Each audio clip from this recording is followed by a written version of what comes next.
Hello students, myself Sanjay Jaiswal and I welcome you to the second episode of Teaching History for class 12th. In previous class, we have studied about the food habits and the town planning of Harappan civilization. Today, we will study about the social hierarchy, the trade and commerce, the religious practices and of course, the causes for the decline of Indus Valley civilization. Let us first understand the various methods used by the archaeologist to study the social differences in any society. The most accurate method to study the social difference is by studying the burials of the society. At burials in Harappa, the dead were laid in pits. Some pits were having brick walls while others were not having brick walls. Was it an indication of some type of social differences? Was it an indication for rich and poor, or there was some kind of religious differences? We are not sure, but my dear friends, this is sure that there was some kind of social difference in Harappan civilization. Also, some burials contained potteries and jewelries. Jewelries were found in the burials of both men and women. Jewelries were made up of stone and beads, but some jewelries were made up of valuable items like jasper and gold, but these items were seldom buried. In some burials, dead were buried with copper mirrors. This was an indication of that society was not based on equality. The rich and poor people of the society were living together.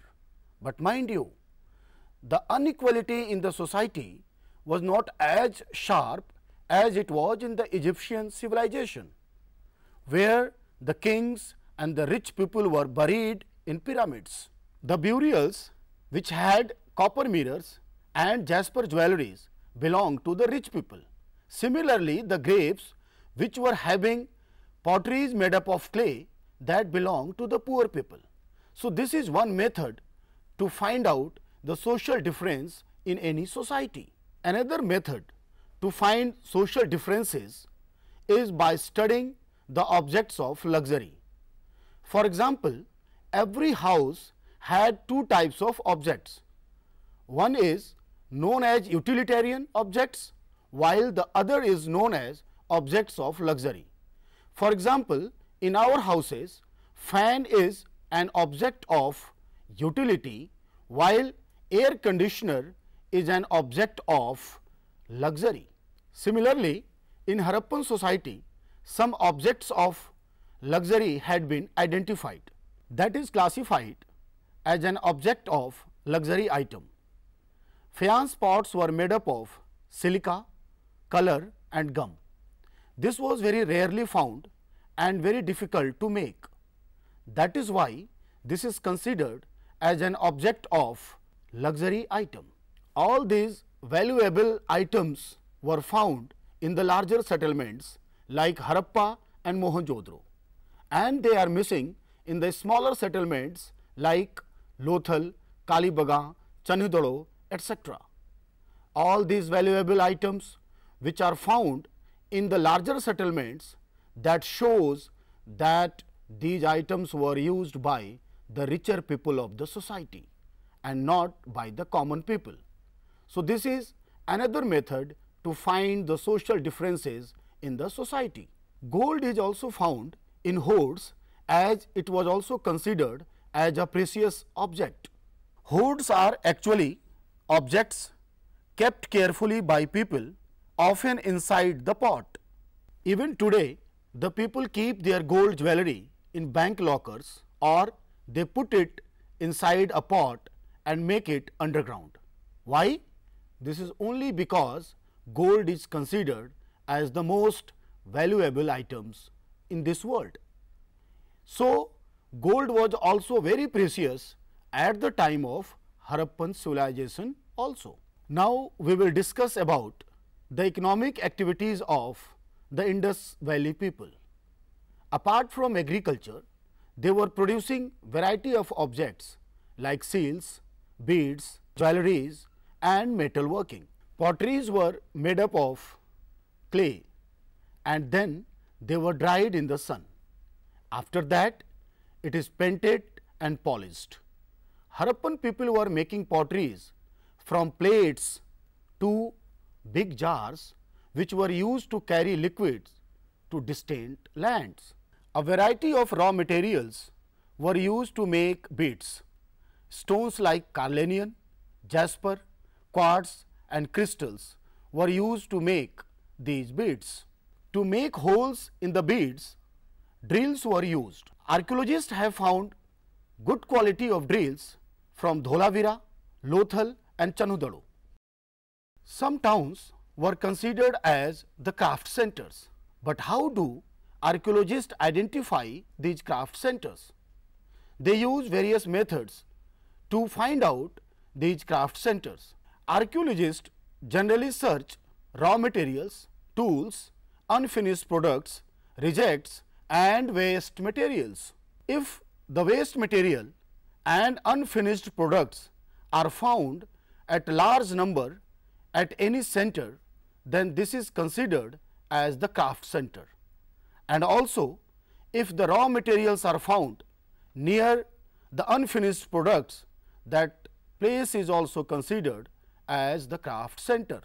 Now, the question arises, from where did they get their raw material and where did they sell their produce? They were having international and national trade relation with various parts of the country as well as with different other countries. They were having international trade relation and that too without money or any type of currency. They get their raw material in various ways. They establish their settlement near Nageshwar and Balakot, which was the center of shell production. From here, they transported the shell to the various other parts of Harappan civilization. Another method to get the raw material was that they started trading with various parts of their civilization.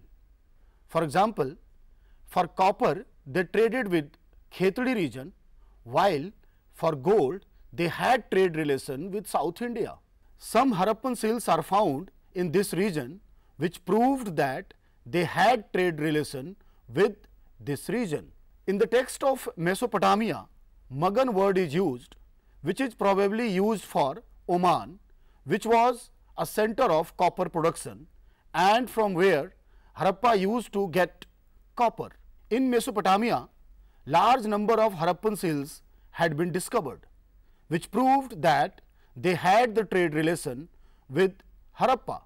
In the Mesopotamian text, the words like Magan, Meluha and Dilmun has been found, which was probably used for Harappan region. They were also carrying their goods through ships. At Lothal in Gujarat, archaeologists have found dockyards and also some seals were having motifs of boat. All these things indicates that they were having overseas trade. Let me here describe now the Harappan seals. Harappan seals were made up of clay, they were dried in the sun and they were used for trade purposes. They were containing different motifs of animals and trees. How were these seals used in trade? Imagine a bag full of gold, silver or some valuable item. This bag is to be sent from one place to another place. Then this bag must be tamper proof. The receiver of the bag must be satisfied that everything inside the bag is intact. For this, Harappan people tie the bag with a rope. The wet clay is fixed on the mouth of the bag and the impressions of these seals were put on bag, so that the receiver of the bag get ensure that nothing is tampered in the bag. This is how seals were used in trade purposes. Now, let us understand the script and the language of the Indus Valley civilization. For this, we have to look back again to the seals. Each seal was having some writings and also some motif, which indicates the name of the owner. The Harappan script is still not deciphered, and I am hopeful that one of you must decipher it in coming future. The Harappan script was certainly not alphabetical. It contained more than 375 to 400 signs and symbols. The writing has been found on variety of objects like seals, copper tools, rims of jars, ancient signboards, jewelries, terracotta and copper tablets. Was this an indication of widespread literacy? This question again open to you all to research. It seems that Harappan writing was done from right to left, as Urdu is written nowadays. The seals containing writing shows a wider space on the right and gradually decreasing in left, as if the writer began writing from right side and then due to lack of space he wrote the words without gap. Now let us understand their system of weights. The weights were made up of a stone called chert and they were cubical in shape. The lower weights were not having any mark. The lower weights were binary in nature. For example, 1, 2, 4, 8 till 12,800. The higher weights were having decimal system. The lower weights were used for weighing jewelries and other precious stones. The archaeologists have also found the metal scale pan which was used to weigh heavier objects. Now let us discuss their religious practices. Harappan people believed in life after death. It is indicated from the various things found in their burials. As I have told you earlier that many potteries and jewelries were found in their burials, so that was an evidence to show that they believed in life after death. They also worshipped many gods and goddesses like Adi Shiva and many mother goddesses. They also worshipped many animals like humped bull and elephants, as well as they worshipped many trees like peepal, banyan, neem and tulsi, which is also worshipped today. It seems that Harappan people worshipped the sources of the nature. For example, river, mountain, sun, earth and the mother goddesses. As we have seen, there were a lot of similarities in various aspects of Indus Valley civilization, like the bricks they used, the seals they used, their potteries, their houses, town planning, taxed grains and so many other things. All these similarities shows that there was some kind of administration, though no direct evidence had been found to prove that there was administration, but a big hall has been found which was considered as a palace. A stone statue had been labeled as the priest king, and it seems that the chief priest of Mohenjo-daro was also the administrator of the society.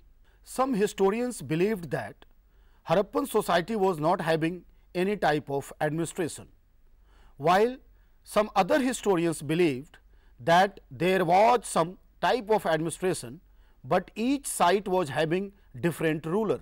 Some historians argue that Harappan civilization has so many similarities in its artifacts, so there must be some kind of administration, and they believed that the chief priest was the ruler of the whole of the Harappan civilization. Maybe the society was based on more or less equality. That is why the big palace was not built as it was built in Egyptian civilization. Now we will understand the causes for the decline of the Indus Valley civilization. By 1900 BCE, the distinctive artifacts of the Harappan civilization like seals, beads, their house making, their weights, etc. started disappearing. The techniques of house building deteriorated, Public buildings were no longer constructed. All these things shows that the Harappan civilization was declining. The urban culture of Harappa was declining. The people from big towns moved in the new settlements of Gujarat and Haryana and also in the upper Ganga valley. You must be thinking about the causes for the decline of this great civilization. There were various causes for this: climatic change, deforestation, excessive flood and shifting of the river beds. But the decline of the entire civilization could not be explained by any one of these causes. Together, all these causes may be responsible for the decline of Indus Valley civilization. One thing is certain: if we use our environment excessively, there is a fear of devastation. The excessive use of land and forest may finish the whole world. One thing we must learn from history, that we should not use our nature excessively so that we can sustain in this world. So, today we have studied about the social differences in Harappan society, their seal and bead making, making of potteries and their trade and commerce. We have also studied about the religious practices of the Harappan people and the causes for the decline of this great civilization.